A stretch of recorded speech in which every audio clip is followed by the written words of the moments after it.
All right, so please pay attention. We'll be looking forward to questions after the session. So let's start at the beginning. Sifa, can you tell us how you got into this career, writing for films and TV? I started writing pretty late actually. I think I was, how old was that? 27? Yeah, so I started writing late. But I started writing short stories, prose. So I'm a prose writer at heart. And I would post short stories on Facebook. I had a Facebook page that I would put my short stories. I tried my hand at writing a novel that will never see the light of day. Um, and I think it was in 2013 I self-published a novel. So that's how I started. But it was actually through my short stories on Facebook that I was introduced to Dimbo Atia. He actually reached out to me and said he liked the way I write my stories, and have I ever considered writing for movies? And I was like, no, sure, okay. Um, and I think I don't remember the details, but it was from there that it was in late 2013, 2014. I went for the very first writers' workshop for Sons of the Caliphate. We were 6, I believe, at that time. We were 6. But then eventually, it ended up just being me. And Dimbo asked me if I thought I could do it. And I was like, yeah, why not? And season 1, wrote season 1. And people liked it.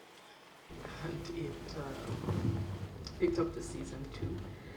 And it just sort of went up, went from there. I was in Bauchi at that time, so a lot of it was, phone, internet. I only moved to Abuja in 2019. So from that time, I think it was mostly word of mouth because I wasn't really in the mix of creatives. I mean, I can't even remember how we met, but we should have met at some point. It was over pancakes. Something like that, right? Food was involved. Food was involved, yes. But then I met Wmil, and just gradually expanded my network a little bit. I'm still expanding it. But yeah, that's basically how I started with script writing. It was mostly word of mouth. All right, Emil, let's hear from you. From me? Wow, this is how did I start writing?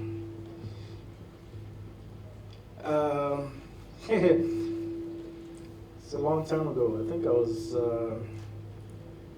also in Bauchi. That's right. When I was 8, I wrote a comic book that was published by Vanguard newspapers. Yeah, and I took it to school, and everybody loved it. And I mean, it disappeared. I didn't see it again. But I think that gave me my first glimpse of I can do something commercial. But fast forward to, I guess, when I was in college.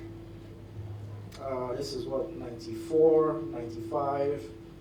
I took a screenwriting class, and I had all these ideas in my head, and before that I was just writing comic books, kind of self-publishing.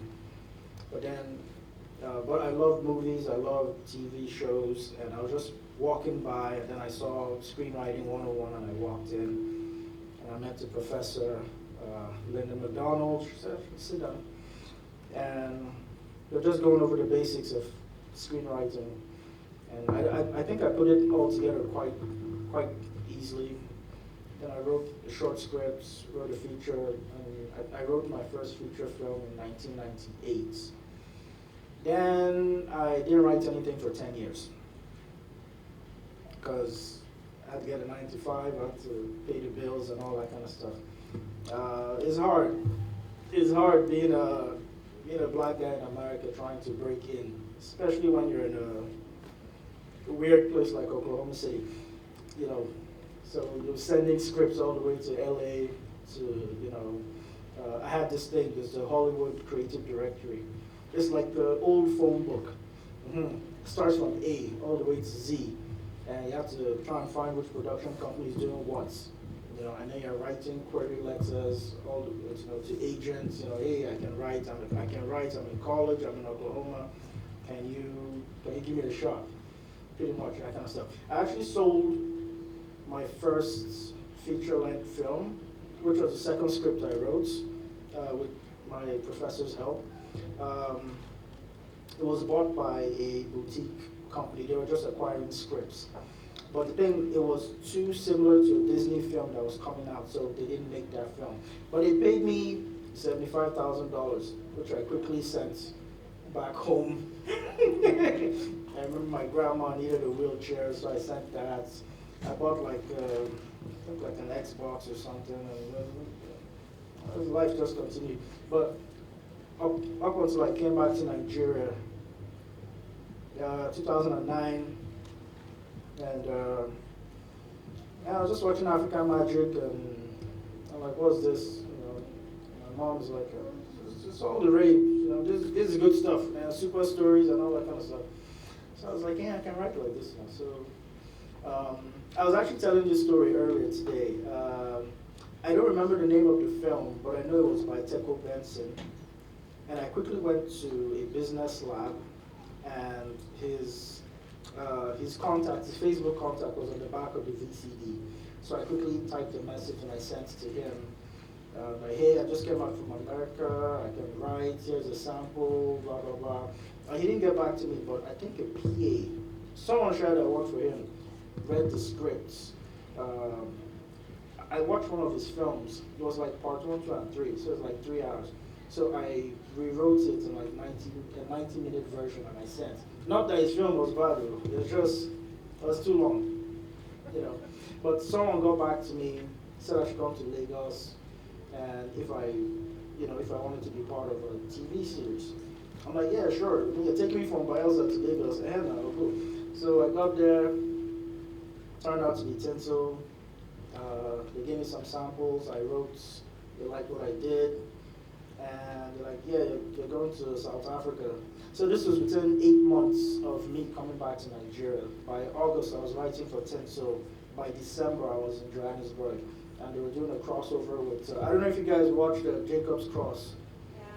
Yeah, so it was Tinsel and Jacob's Cross and crossover. And so I got to meet all those people, they were paying in dollars. I was eating better food. So that's how I started, pretty much. And since then, I've met pretty much lots of creatives, especially in Abuja. For some reason, people always expect you to be in Lagos, but I'm not in Lagos. I'm here. And I think everyone I know now, I kind of met between 2010 and maybe between 2010 and 2012 or 14, around that time. Still rocking with them today. So at least we have that community, and we're just pushing each other forward and doing good stuff. But I think during COVID was when I kind of just said, hey, I wanted to direct something, and it was my short film. I wrote that last time going to Abuja. It's on YouTube if you want to watch it, but I beg not for anybody under 18. I don't want to. So it's an adult something. Yeah, but yes, since then I've explored being a producer, director, and I'm now more of a producer. I mean, I still write, but just my own stuff, pretty much. So yeah, that's pretty much my story. Okay, so from your start as a screenwriter, Sifa, how did you talked about writing prose, but I guess writing films is totally different. How did you make that switch? Like, was there a lot of research, and was there like some help from people in the industry, or you just figure it out for yourself?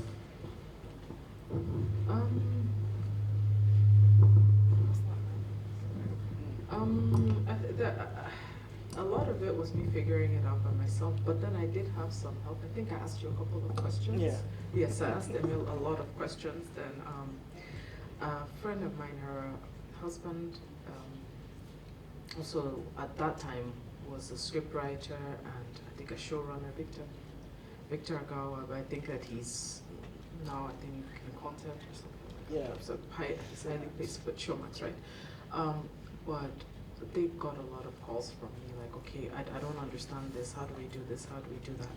And I think I don't know if it was you or Victor that sent me Final Draft, which was a script writing software. That I had to figure out myself, but it was pretty simple. It's one of those things that it's like, Microsoft Word, no one really teaches you how to use it. You just sort of trial and error. So I had to get used to that.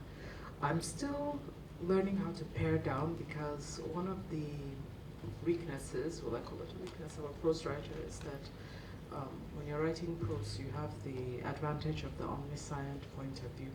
So you tend to be a little bit heavy-handed on the descriptions and the actions, and I had to learn to pare that down a little bit. Is it different from prose? It is, but it's not. It's where you would rely on a lot of thought, let's say with prose, you have to convert that into action.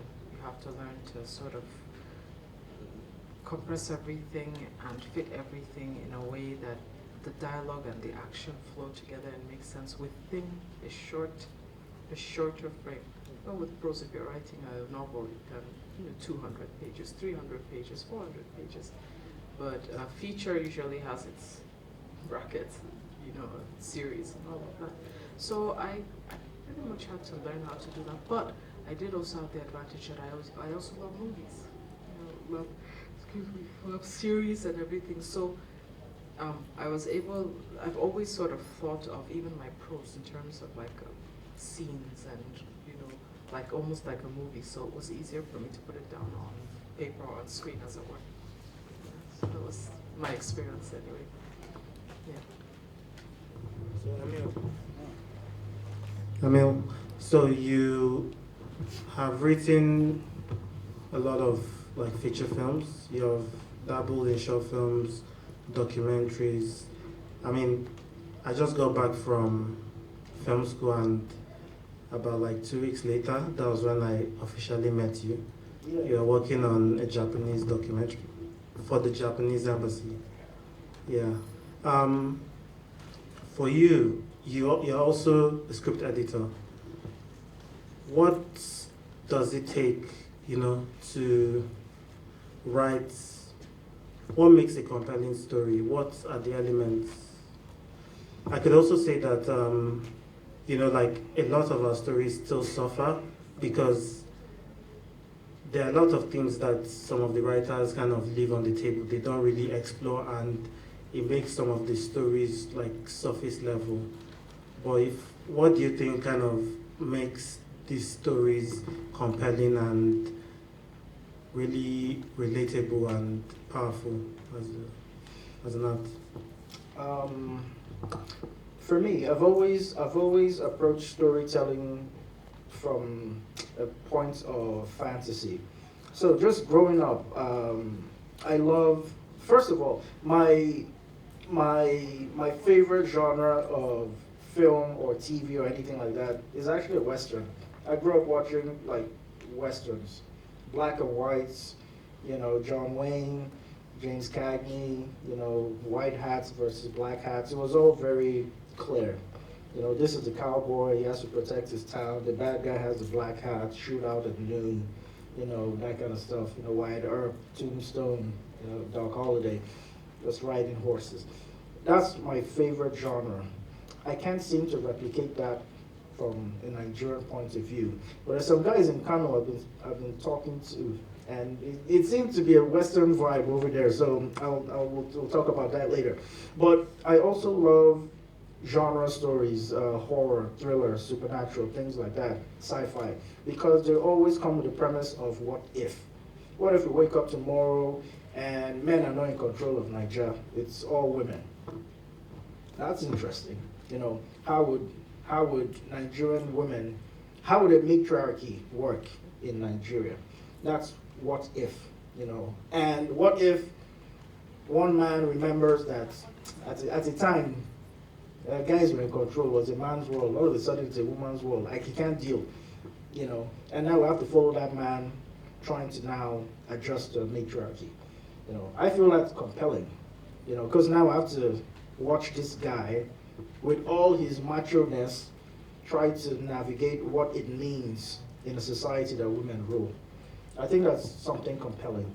But it would only fit in a genre like that. And maybe throw in some comedy and maybe throw in some like a romance or something. Now you have a sci-fi rom-com, So I always go from a what-if situation.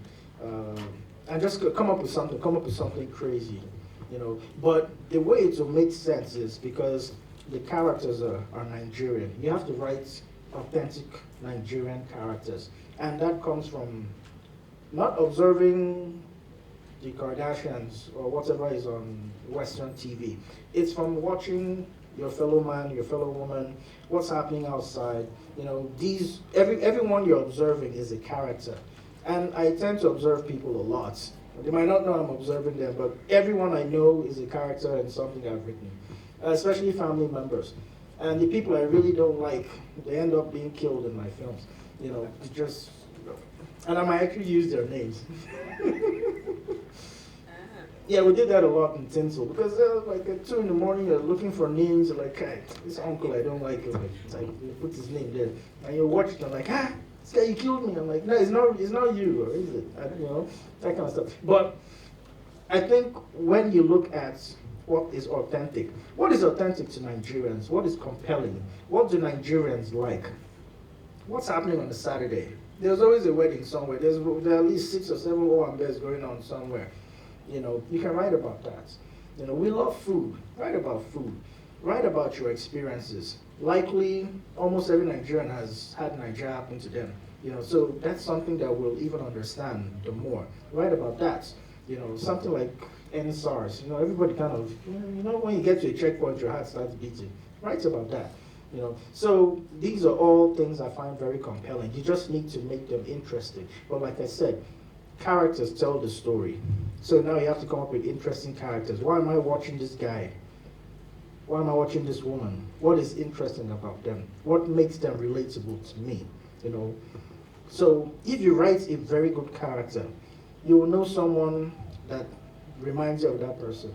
You will know someone that knows someone that reminds you of that person. So now you're more likely to follow that person in their daily life or whatever type of madness they get into, whatever type of adventure they get into. So I think for me, I am more that inclined, to the point where really it's a synergy between if I'm if I'm hired as a freelance writer, and the producer wants this, and that. And I'll tell them, yeah, that's great, but this is where I'm coming from. This is the idea. What do you think? If they say, I still want you to be like this, and that, then our hands off, because that's not the story I want to tell. And I didn't do that in the beginning because I really just wanted the money, to be honest, And in our business, credits is really everything. So you want the credits. Oh, I wrote this. There's some things I've written that I just absolutely don't like. But along the way, you get to have more of a voice, and these people tend to trust your voice. And they're like, yeah, Wmil knows what he's doing, so let's go Wmil's way, something like that. So I think it's worked out very well. I just finished a series with Jamaica, and he called me every day on set. He's like, hey, so I want to change this location to this location. What do you think? I'm like, Jim, it's fine, change it. He's like, but I'm calling you. The one that wrote it now. Before you start calling me out on social media, Jim he's changing everything. I'm like, no, it's fine, do it. So I like that type of synergy, And some people, they'll just take your script and go and make it. They'll even call you that they've made the film. So I hope that answered the question. Definitely. Talking about characters, Sifa, Nigeria is filled with very complex people, coming from more than 200, tribes from across the country. When you're approached with a story, you've been in different writing rooms, and how do you kind of explore these characters and give them life, considering scenarios where you have not been privy to, their way of life? How do you, again, make them authentic to where they are coming from and give them life?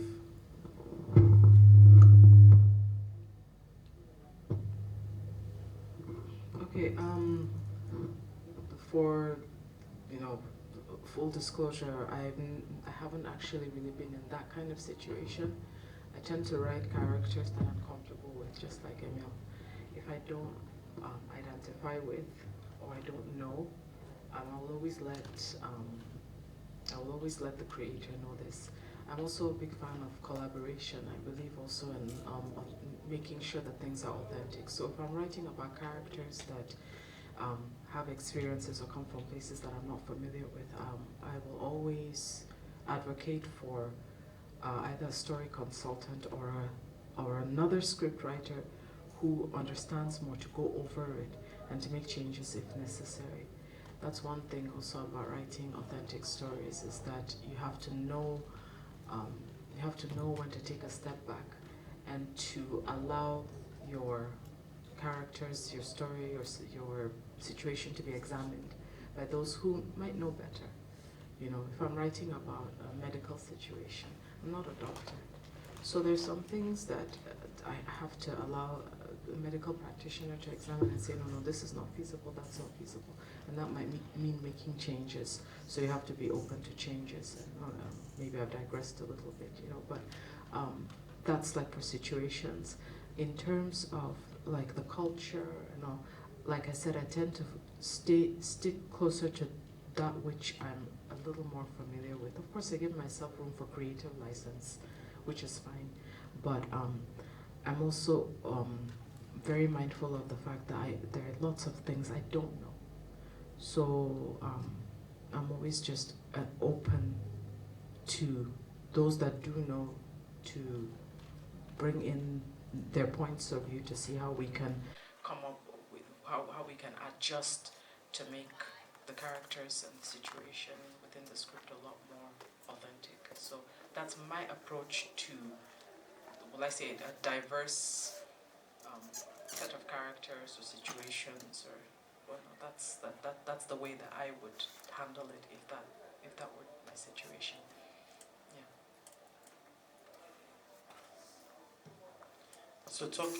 So we find ourselves in Nigeria, and one common thing that most writers face is producers meet them last minute, and they give you arbitrary deadlines to come up with magic. How do you navigate those kind of conversations? Okay, is that me? Yeah, both of you. I believe in, I don't believe in making promises that I can't keep. If it is not doable, if it is something that will affect the integrity of my work or will give me too much stress, I'll tell them straight, I'm sorry, I can't do this one within this time. That's why one of the first questions that I ask whenever anybody approaches me for whatnot, the first question that I ask is, what are the timelines, and then what am I getting paid? Two very important questions, because the two have to work for me before we even move on to story. Although I always ask to see the story first, because like Wmil rightly said, there are some stories that are not mine to tell, I'm not comfortable with them, they don't align with my principles, or I'm just not comfortable with the genre or whatnot. So three things are very important to me. If a producer has something that they want to do, or as a creator, is what's the story about, first and foremost. Because there are some that right from the get-go, I'm not interested, so let's not even bother. But if I'm interested enough, what are your timelines? Because no matter how interesting it is, if you're telling me, okay, I need this feature in 2 weeks. And I don't know what they say in Nigeria. We want to shoot something in November, and you're coming to me by the end of September, and you want something viable. Because one other thing that we have an issue with in Nigeria, and I don't know if that's a thing, that your first draft is never the best draft, never. It never is. It has to go through some kind of workshopping. It has to go through a second draft, third draft. Look, if there are even cases where you will get up to the 15th draft, it happens. So, timelines sometimes, yes, I can do it, but it's just not going to be that good. And then at the end of the day, I'm the one that has credit for this. Then, of course, what are you paying me? There are some things that, okay, timeline works, story works, but then they'll call one amount and you're like, no. So that's how I navigate this whole magical timeline and all of that. I just feel that you should just be mindful, and it might pain you, especially if the offer is good or whatnot. But why will you attach your name to rubbish? Because you know that what you give them is rubbish. And then at the end of the day, that's part of your portfolio, and that's what will get you your next job. So every time that you're taking a job, be mindful that might be the calling point for the next one. So are you sure this is something that you want to write? Is this something you want to have your name attached to? And is this something that will be good for you? So always look at it in terms of, from here, it's there, it's on to the next and on to the next. So that's the way I approach it.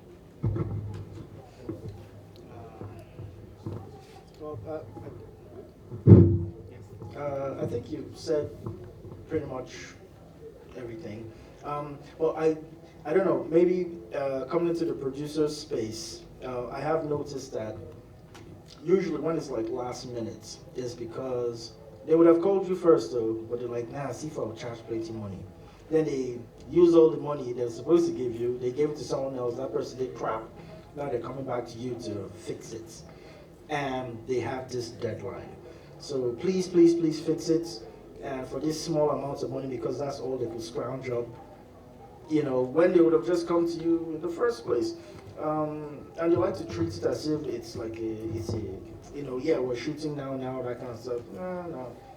And rightly so, if you don't believe in something. I'm not going to take your money and then give you crap, because I always like to put my best foot forward.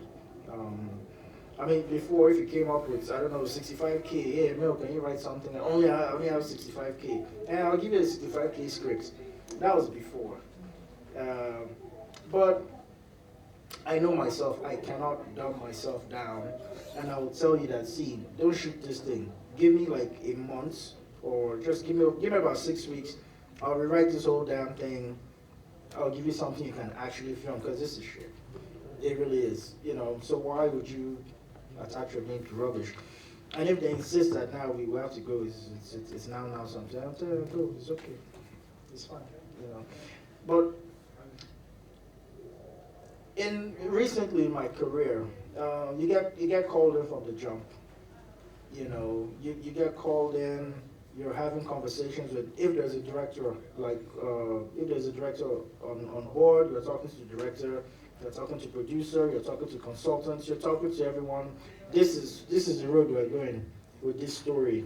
Not that you're gonna write scripts, then you're gonna bring director will come later and it's like piecing the whole thing, and then they put it back together and it's not the script that you wrote.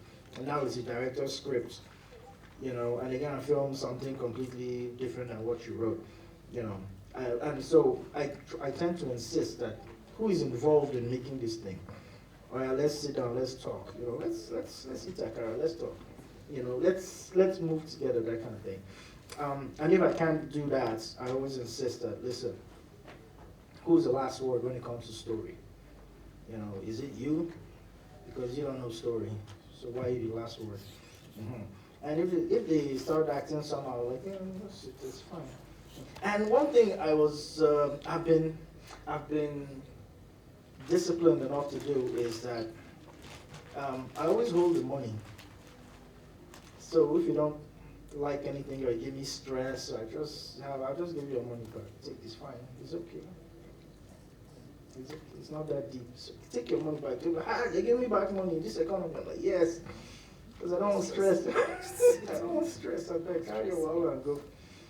Yeah. We're too old for this. We're too old for that stuff. We're not too old, but we're just too old for that. Well, yeah, too old for that crap. So yeah. So just have some sort of integrity and have some discipline, and yeah, Tell them, because they came to me, you're sitting in your house, they're the ones that came to meet you, so you tell them how it works. Otherwise, they wouldn't have come to bother you. You know, you tell them, you're here for my expertise, so this is my expertise. I'm not trying to mess you guys up or anything, but this is the process, this is how it works. If you guys can work within this process, we'll vibe. If not, go somewhere else. So, yeah.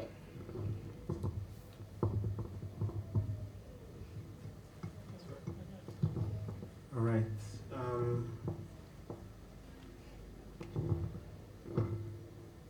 As writers, you guys, after some point, you kind of have a working formula, and then you're just changing the pieces. Is there ever any point where you feel like you know everything, apart from changing the specifics of different stories? Do you think once you know story, there's nothing to learn, or you can keep exploring different paradigms and ways of telling story? Let me respond to that. So I am always learning something. My last script is different from the script I just wrote, different from the script before that. I am chasing something, and well, not something. I'm chasing someone. His name is Walter Hill, and for me, I consider him one of the best screenwriters ever. I'm actually trying to get to a point where I can write a script without dialogue, or just very minimal dialogue, because that's where Walter Hill is. He's also a director. He directed some action films in the 80s, I think famously Red Heat with Arnold Schwarzenegger and James Belushi, if you ever got to see that. But his scripting is very sparse. He's like, man walks into a room with gun, shoots thug dead. He doesn't describe the thug. He doesn't describe the room. Doesn't even describe what type of gun it is. But his scripts, they're like page turners. You can read this. He can read like a 120-page script in 30 minutes. And those are the types of scripts you really want to read because they're very visual. He has a way of describing things without being overtly or overly wordy. I know you say you have a problem with that when it comes to prose. You want it to read very well. You want your readers to like really immerse themselves in this room. You describe the curtains, you describe this, you describe that, you describe what this person is wearing, you describe everything so that we can properly see the character. But Walter Hill doesn't do that. And Tarantino also is chasing Walter Hill. He has that thing where he can write a script and you can see it very visual, and he leaves the rest up to set design.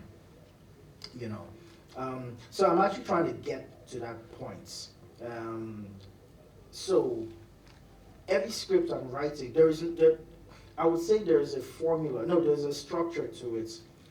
But you don't necessarily have to write within that structure. For me, I don't know anything about high points, low points, incitiness. I don't know that. I don't know what those things are.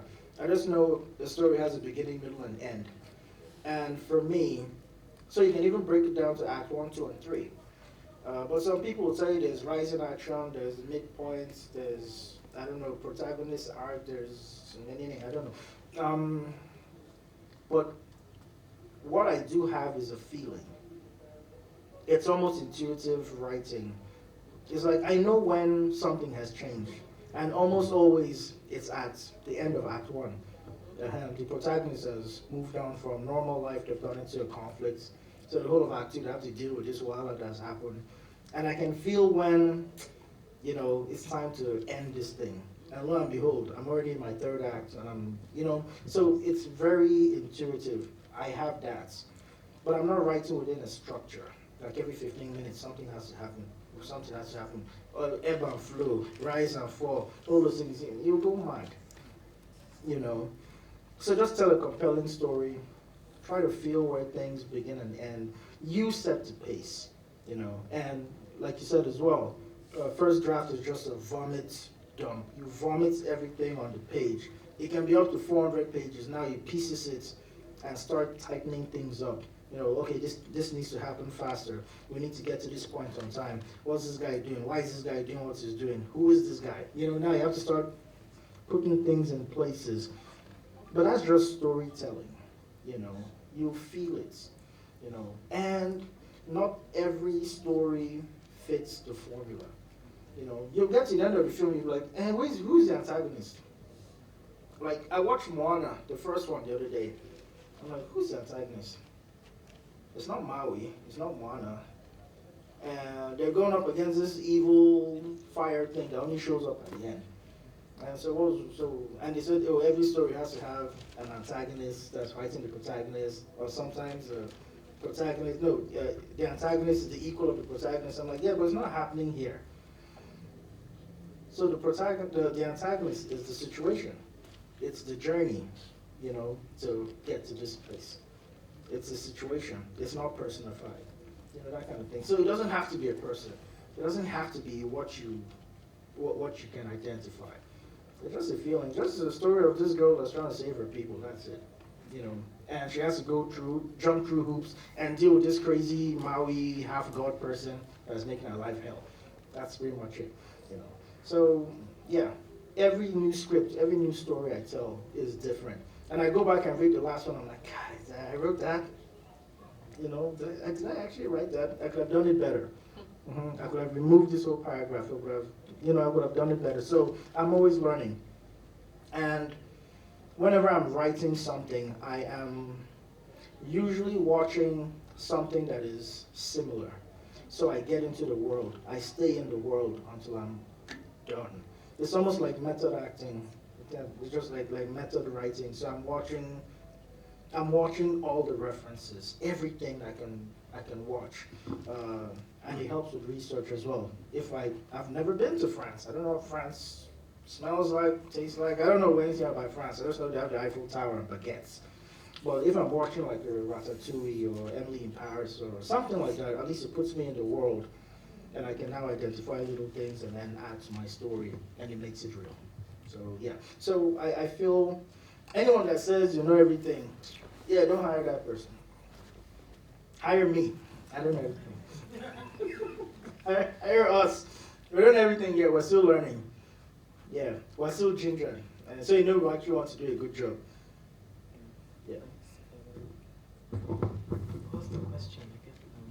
How do you keep improving and pushing? Okay, right.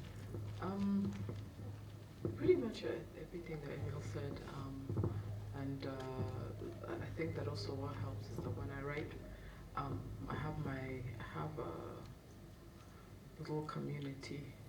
Community is very important. Fellow writers, sometimes just send them chunks of like, what do you think of this? What do you think of that?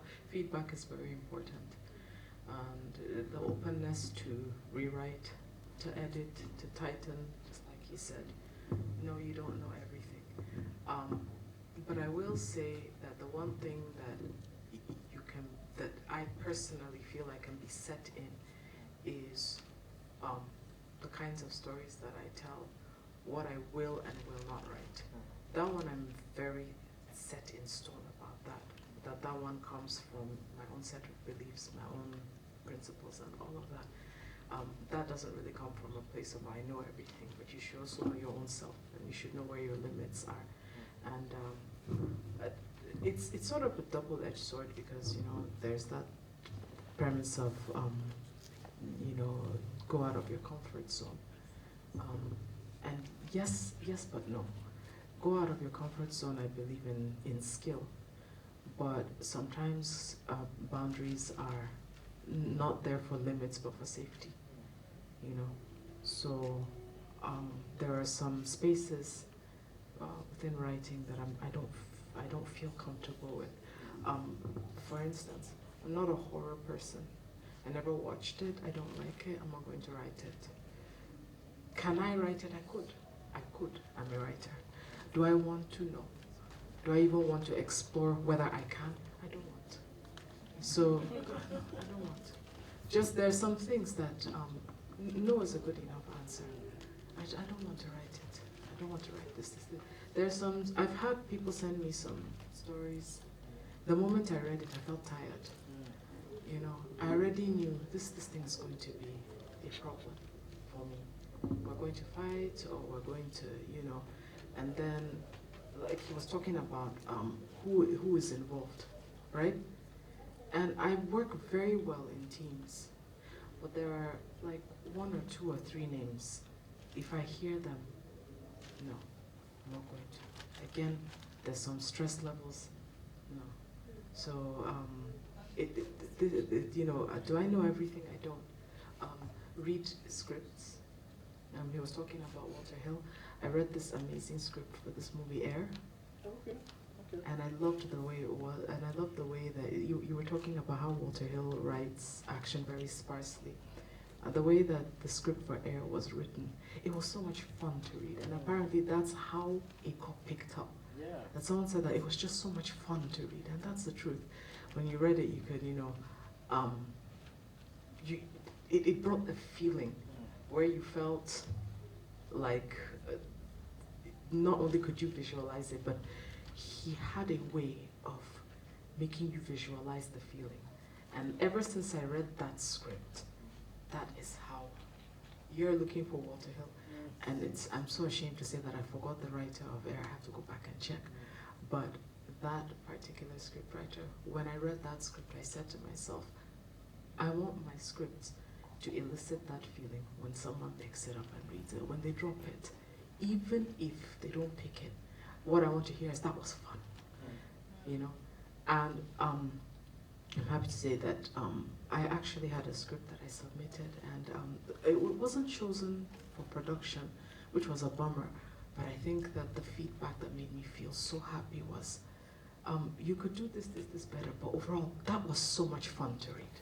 Nice. And that's what I wanted. Nice. And if I can continue to replicate that and just get it better and better and better, that's my aim, So I think that if you know what it is you're aiming for, you already know what you're aiming for. I know what I'm aiming for.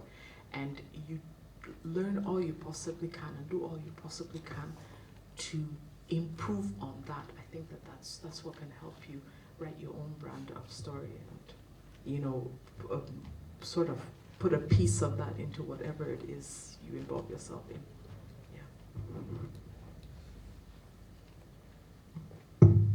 Always working. All right, so you guys have sustained careers in this industry for several years.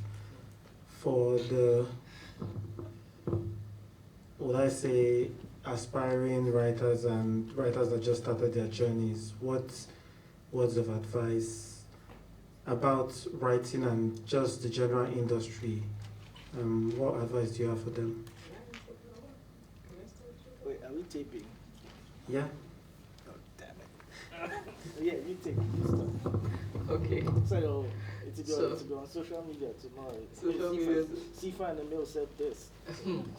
So, well, so the caveat here that I only started doing this full time at the beginning of this year. It was never full time right from the time I started. I always did this with a day job. So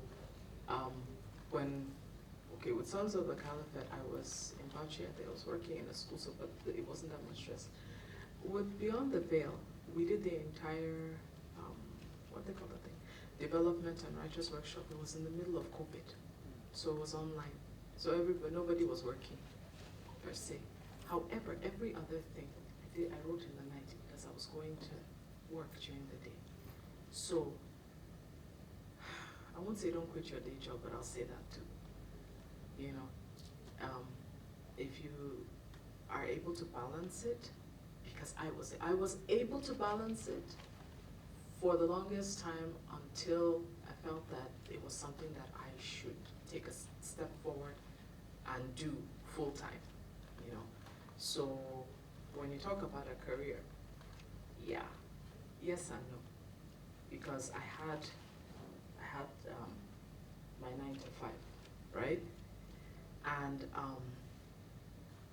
when I jumped into this full time in December 2023, nothing could have prepared me for what 2024 was, and the absolute dumpster fire that the economy became, and how that affected every industry across the board, right? So the paradigms of January 2024 are not the paradigms of December 2024. I bought a crate of eggs at 2,350 in January. I think I bought one 6K, and I'm still asking myself questions. Maybe I should open a poultry. I mean, you know, so don't quit your 9 to 5. I'm considering buying a camel. You know, park my car and just, you know. But jokes apart, this is a very weird industry.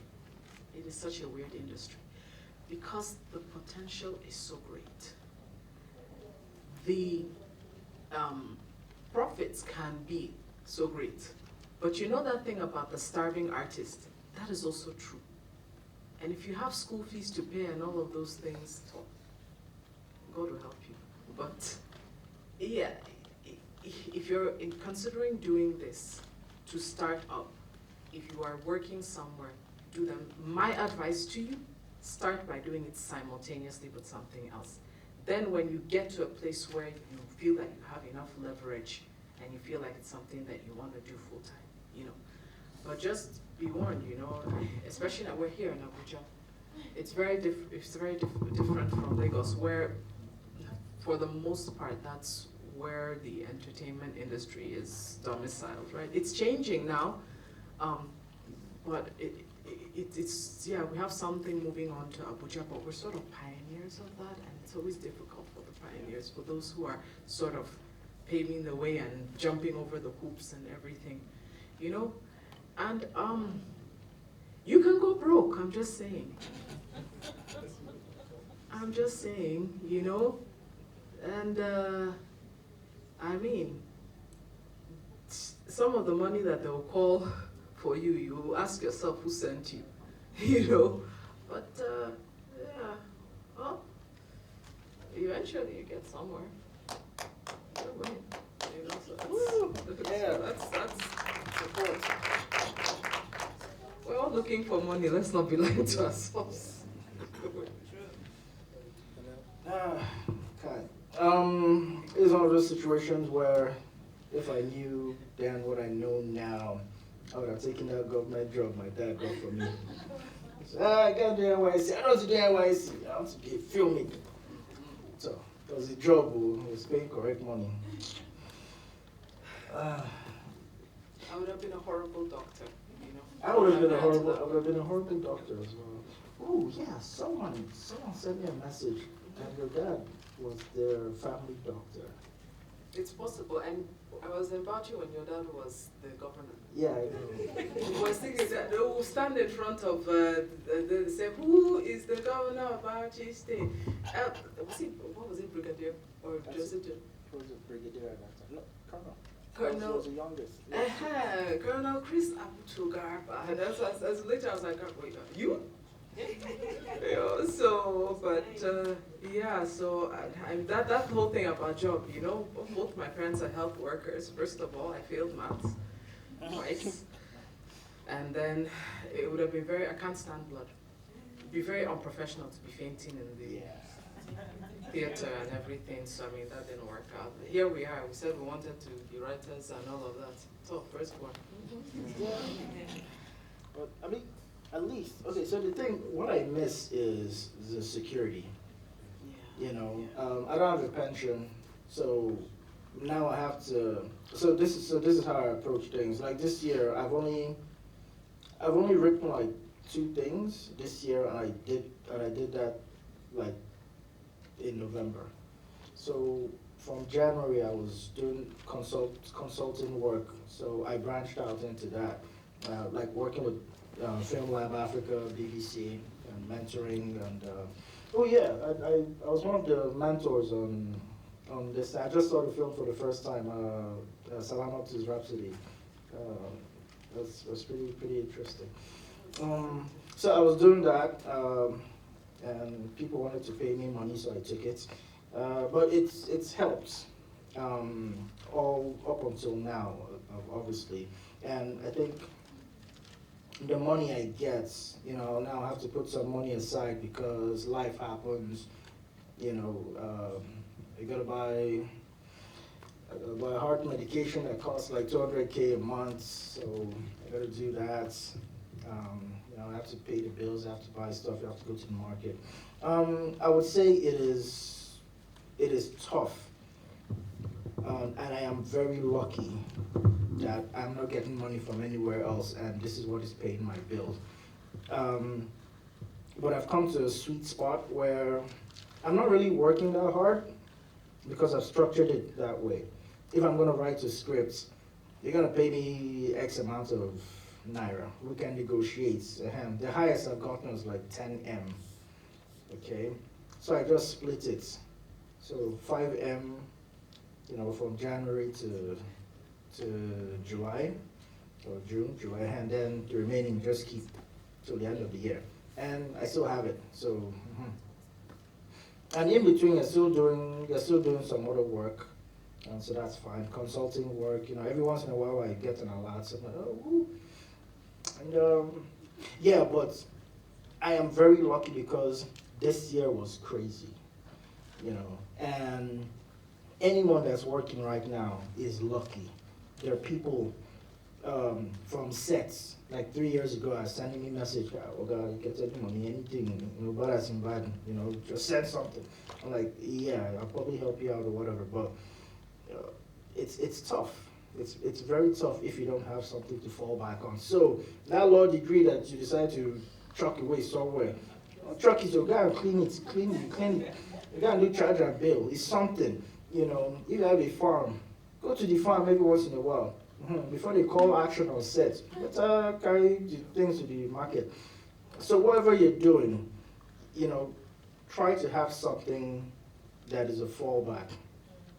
Maybe film is a fallback, because there is some leeway with film.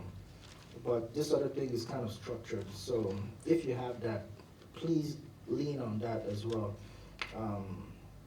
Because it's hard. It's very hard to survive on passion.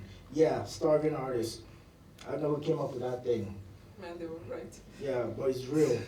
It's real, and you don't want to fall into that bracket, especially when you have dependents.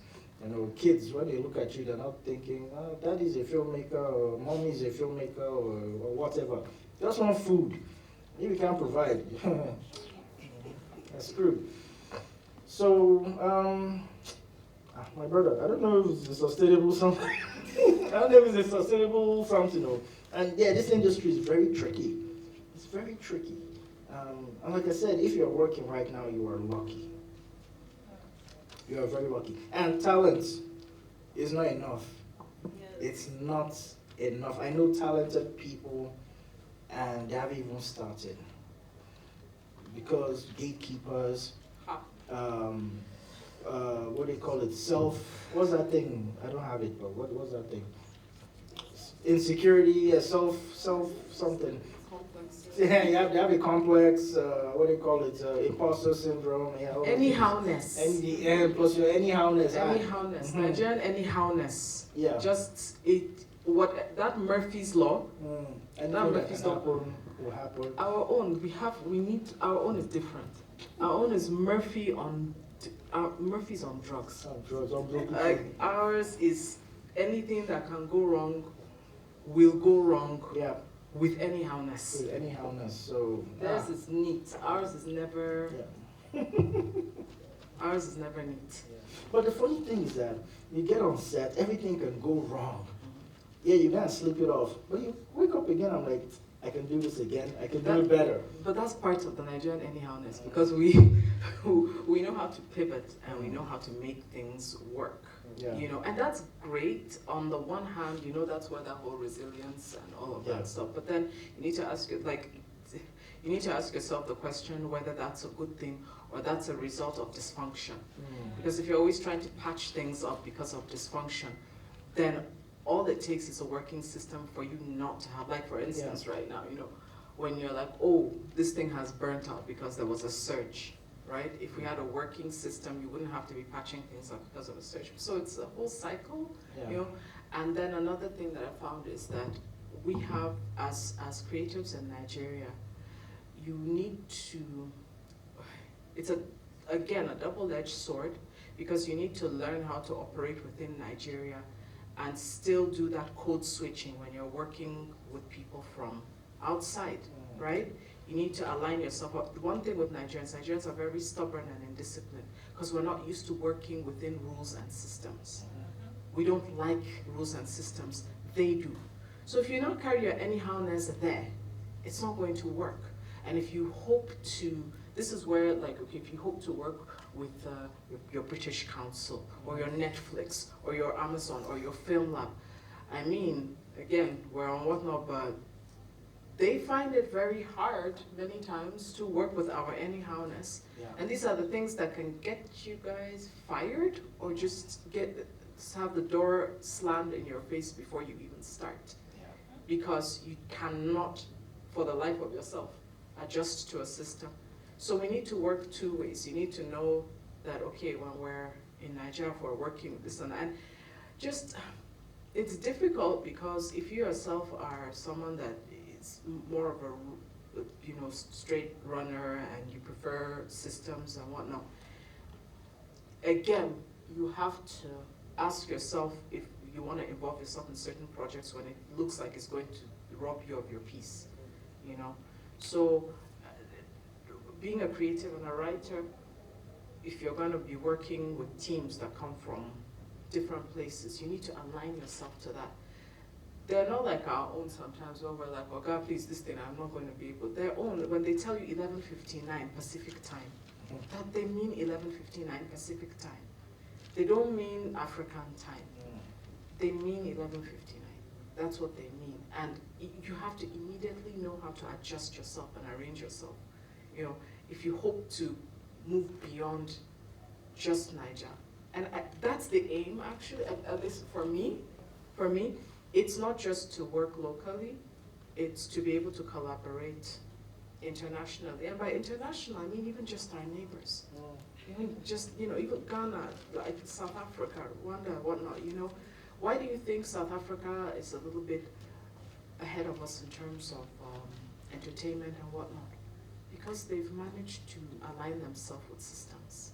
That's the way I see it anyway, because we are, everybody knows that, okay, within ourselves we can, but the moment these guys say action 4, everybody's there, not like, where's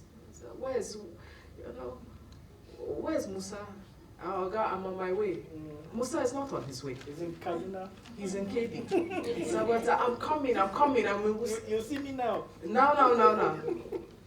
So these are the kinds of things that we need to adjust within ourselves, and you need to figure out who you are, and what kind of creative, what kind of writer you're going to be, and what you're going to be known for. Because like you said, talent is not enough. If you are problematic, it doesn't matter how talented you are. If your word is not your bond, if you don't have an ethic, if you're unreliable, that talent, eventually, they'll give you, 3 strikes, you're out. Yeah. That's it. I was also going to say, for young writers, young creatives, do some due diligence. I've been very fortunate to attend all these residencies and workshops and things like that. But they're not really hard. Once you get in, it's like being in school again. And it's always nice to expand your knowledge. So it's not just Niger. Yes, we're here now. We want to tell authentic Niger stories, but there's a way you can also tell them that you might not be privy to. There's a whole network out there that you might want to tap into. So apply for these things. I was applying, and I got turned down. And then one day they called me, just out of the blue. I'm still shocked by that. Because they're always looking for young, emerging voices. I'm like, I'm not young, I'm not emerging anywhere. So for Netflix to call me and pick me to be part of a residency, I found that very I found it to be very honoring. But yeah, so try to expand your knowledge, expand your point of view, your worldview, apply for these things. And they will take you far. And they might also help you hone your voice. Yeah, that writing voice. And not just the writing, the business part of it. I never cared about the business of film at all. And I never went to film school, you know. I considered going to film school, but when I heard the money involved, I was like, no, I'll use this master's and try and just leverage it for something. I would seem to have worked, you know. But I started going on sets. I started knowing what the camera was, what the tripod was. You know, I speak to the gaffer. Hey, guy, what's all this electrical stuff? I speak to the first AD, second AD. I speak to all the cameramen. What kind of camera are you using? What is this? What is this? What is this? So that now, when as a producer, you know, people are calling money, I'm like, nah, that's not what you rent to, right? What's wrong with you? You know, so now I know the figures, and you can't do me anyhow, you know. Because I'm now in the business of it. I understand this is how much it costs. I know how much it is relatively to make a film. I know how much marketing costs, all those things. And it's just me going out of my comfort zone, getting on YouTube, watching everything possible, and just getting that information. It's nice to learn on sets, but even after that, try to do your own due diligence and try to expand your mind. And please, if you're a writer, read what other writers have written. You don't necessarily have to read, especially for screenwriting, you don't necessarily have to read Nigerian scripts. Just read other scripts. They're free online. You can Google it. You can get shooting scripts, you can get first drafts, you can get scripts to films that were never made, you know, just to see how they wrote something. So read and watch films. Watch every type of film there is. Watch Japanese film, watch French film, watch Italian film, watch all those films they consider classics. Go watch The Godfather, go watch Raging Bull, watch Apocalypse Now. You know, go watch Casablanca. Yeah, it's black and white, it's 1940 something. Go and watch it. You know, there's a reason you need to watch these types of things, you know. Watch films from Kenya, Rwanda, Morocco, Rwanda. Just watch everything so that you can do your own research and get into this thing that you're trying to get into, because it's not just you, there's a whole community of filmmakers from around the world, and they started somewhere, you know, and that could be you as well. You know, this could take you far depending on how far you want your goals to be. So there you go. All right, please let's clap for our panelists. We're going to take one or two questions if there are any.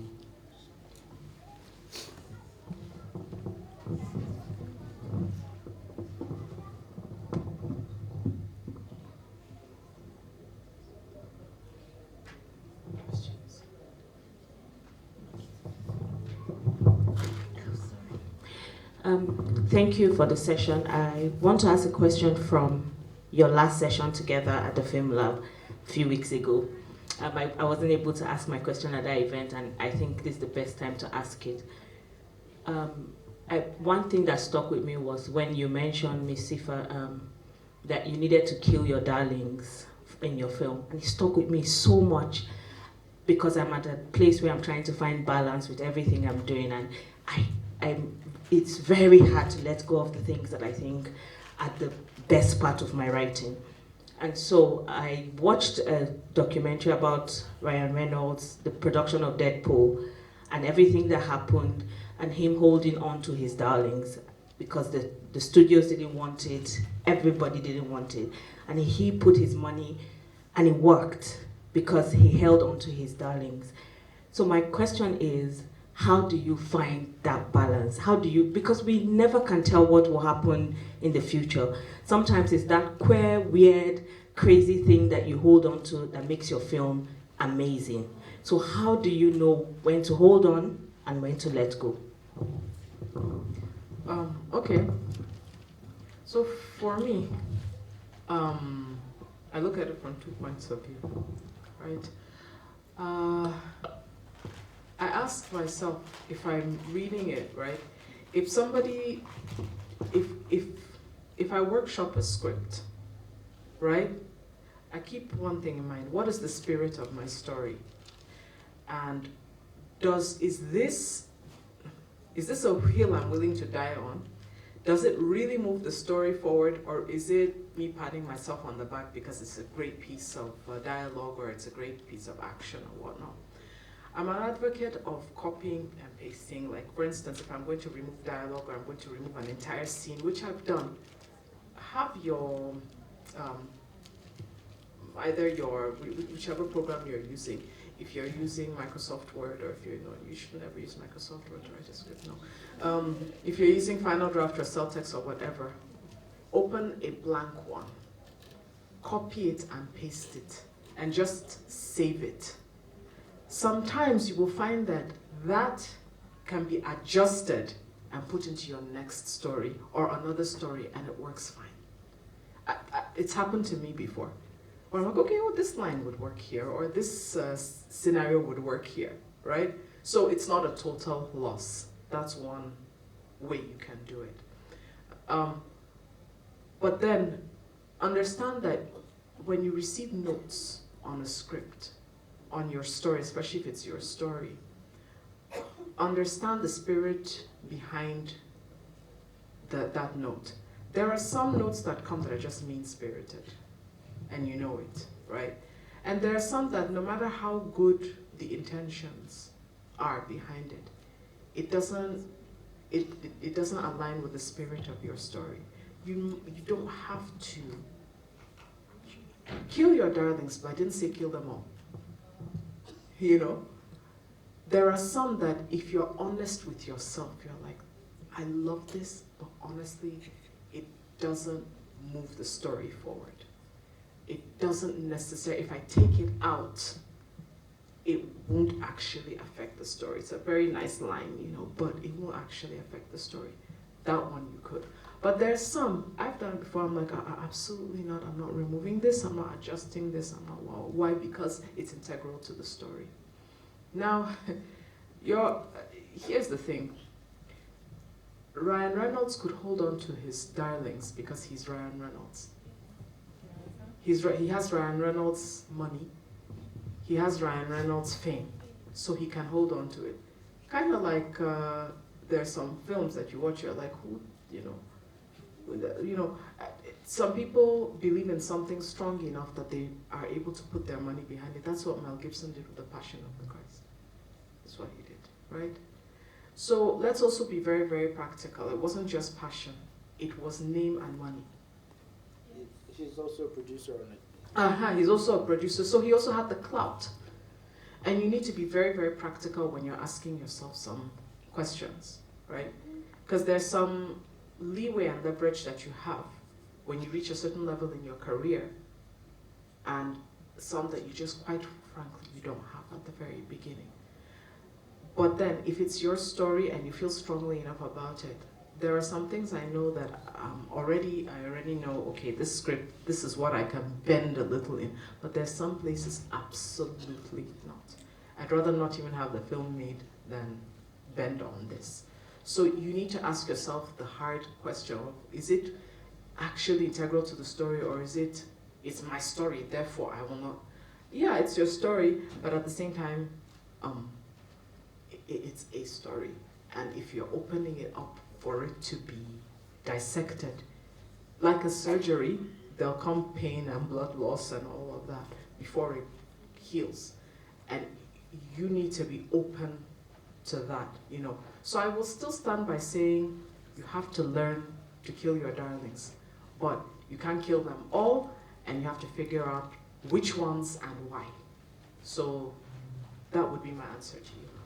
I don't know if that covers it. Yeah.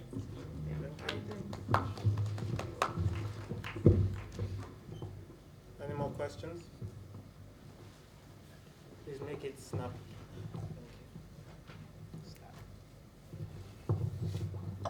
Okay, hi. First of all, I want to say I really like how enlightening this session was. It was easy to relate to you guys as writers.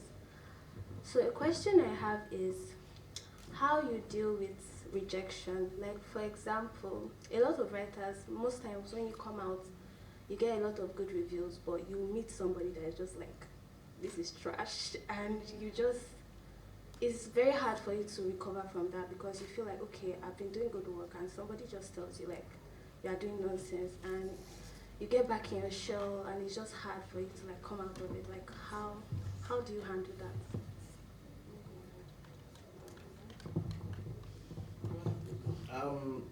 Yeah, I don't have that. And that's the truth. I've never had that. I mean, not like I haven't been rejected. No, I've been rejected lots of times, but I mean, I didn't go into the fetal position and start crying or anything like that. This is life. It's not fair. It's rough. It's tough. It's brutal. So you have to get to thicker skin. You will meet someone that just absolutely hates your work, hates your face, hates your voice, just hates you. Straight up. They'll probably even tell you that. Yeah, I'm a writer. I said, nah. You're like, oh, but I write good stuff. I don't care. You know, they just won't. So you have to be prepared for that. You have to be prepared for rejection. That's the job. It's like you're a thief. One day you get caught by police. It's part of the gig. Someone somewhere won't like what you've written, and it doesn't mean what you've written is bad. They're just not vibing with you, that's all. So you're like, okay, so what would you like? Try to pivot into something else. Okay, so this was wrong. What's wrong with it? If they can't give you a definite, like constructive criticism that this is wrong, it's all wrong, And so what would you suggest? How can I make it better? Kind of thing. But if they don't give you that, then they're just evil bastards. I think you leave them alone. Yeah. But you can't, and this is just in life, you can't go through life being, it's not fair to everybody, So yeah, just get a thicker skin. And you write good stuff. It's just that right now someone's just hating on you, so move on. I think also this thing of rejection, it's part of the industry. You just have to get used to it. All the way up until even the very end and the pinnacle, you'll keep hearing no, but I think it sort of ties in line with what I was saying to her. When you hear the no's or you hear that this is not working, it's hard not to take it personal, Give yourself a very short amount of time to grieve and bounce back. And ask yourself, what nugget of truth can you take from this, right? Because another problem is doubling down on, but I write good stuff. No, you're wrong. They might not be. Yeah. They might not be, right? You need to figure out what part of it is actually going to help you. What part of the feedback will make you a better writer? Clean your tears and get better. You get, right? I didn't say don't cry. Cry well if that will help you. All of us go through it. But I've never cried.